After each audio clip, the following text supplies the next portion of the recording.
কাঁচা টমেটোর সিজন থাকাকালীন আপনারা অবশ্যই একবারের জন্য হলেও এই রেসিপিটা করে খাবেন। তারপরে জানাবেন যে আসলে কেমন লাগে খেতে। অবশ্যই এই রেসিপিটা আমার না, এই রেসিপিটা আমার নানুর।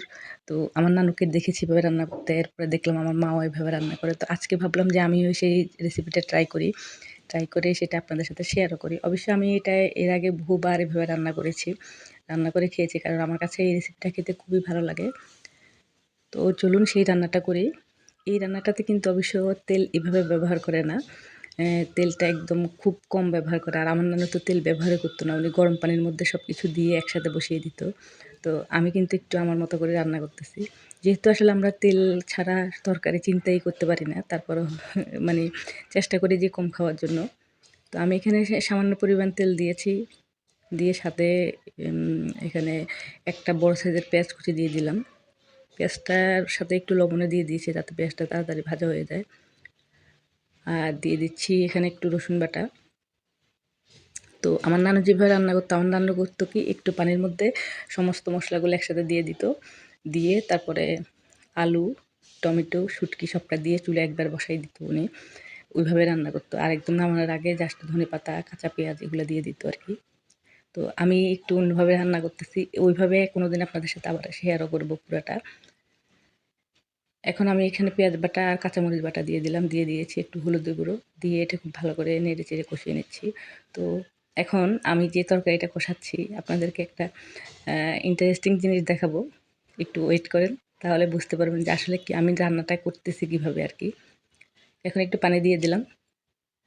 দিয়ে এটাকে একটু ভালো করে নেড়ে-চেড়ে দিচ্ছি। আর আমি এই তরকারিটা পুরোটা কাঁচামরিচে করব।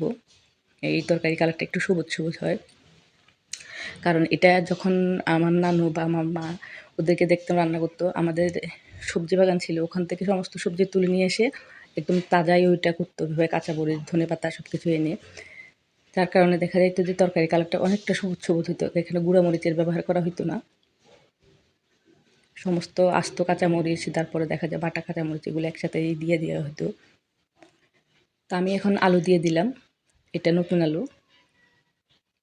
সাথে দিয়ে দিচ্ছি বেশ কিছুটা কাঁচামরিচ আস্ত আস্ত। দিয়ে একটু পানি দিয়ে এটা কষিয়ে নিয়েছি। তো আমি এখানে একটু পানি দিয়েছিলাম, সেটা দেখানো হয়নি। আলুটা একটু মোটামুটি 50% সিদ্ধ হওয়া পর্যন্ত আমি ওয়েট করব। ঢাকনা দিয়ে রান্না করে দিলাম। তো যে জিনিসটা আপনাদেরকে দেখাবো বলছিলাম, দেখুন আমার গ্যাস কিন্তু নাই, একদমই কমে গেছে হঠাৎ করে। রান্নাটা যখন বসাইছি তখনই গ্যাসটা কমে গেছে। এখন আমি চুলার স্ট্যান্ডটা একটু উল্টে দেবো। তো আপনাদের যাদের গ্যাসেরই প্রবলেম হয় আপনারা কিন্তু চুলার কমে যায় আরকি। তো চুলার স্ট্যান্ডটাকে এভাবে উঠিয়ে দিবেন, উঠিয়ে পাতিল বসাই দিবেন, দেখবেন যে মোটামুটি একটু হিটটা একটু ভালো লাগে। তো আমি এভাবে কিন্তু এখন তরকারিটা রান্না করে দেবো। দেখুন আমার আলুটা মোটামুটি 50% মতো সিদ্ধ হয়ে গেছে। এখন আমি এই যে শুটকি, এটা লইট্টে শুটকি। আপনি এখানে যে কোনো শুটকি দিয়ে এটা রান্না করতে পারবেন।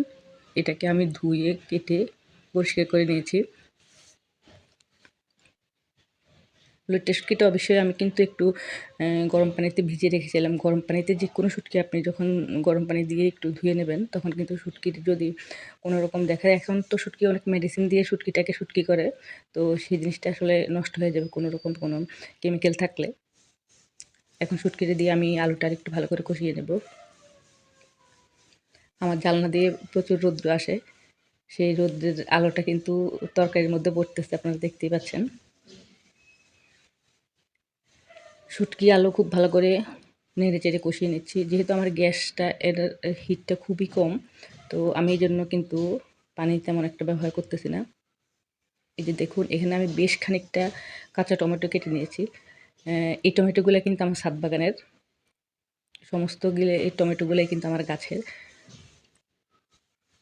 এটা দিয়ে দিলাম টমেটোটা। টমেটো কিন্তু বেশ খানিকটা দিতে হবে। যা এই তরকারিটা কিন্তু হালকা একটু টক হয়, খেতে ভালোই লাগে। আর বাজারে যে কাঁচা টমেটোগুলা ওগুলা কিন্তু দেখা যায় অতটা ভালো লাগে না খেতে। নিজের গাছের হলে ওটা আলাদা একটা মজা লাগে। তো টমেটোটা দিয়ে আমি আরেকটু ভালো করে কষিয়ে নেব। এরপর আমি এখানে গরম পানি দিয়ে দিচ্ছি। তো তরকারি যেহেতু মাঝামাঝিতে তরকারিটার মধ্যে পানি দিচ্ছি, তো এই জন্যই কিন্তু আমি একটু গরম পানিটা ব্যবহার করতেছি। এখানে আমি 1 কাপের মতো গরম পানি দিয়েছি। আর এই তরকারিটা কিন্তু একদম শুকনো, শুকনো হবে না, আবার খুব ঝোল, ঝোলও হবে না। একটা মাখো একটা অবস্থা হবে।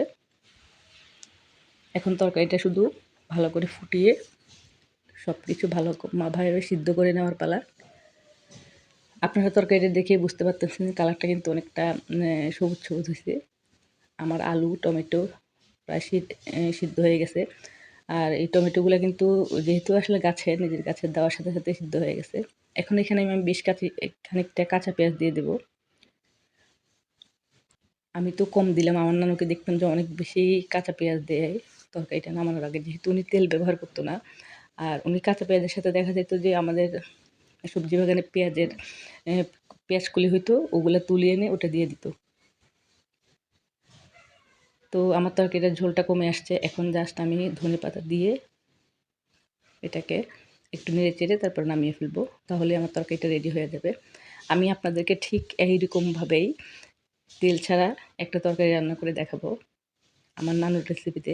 উনি তেল ছাড়া কীভাবে তরকারি রান্না করতো এবং সেই তরকারিগুলো যে কী পরিমাণ মজা হইতো, আমি অবশ্যই চেষ্টা করবো ওইভাবে একটা তরকারি আপনাদেরকে রান্না করে দেখানোর জন্য।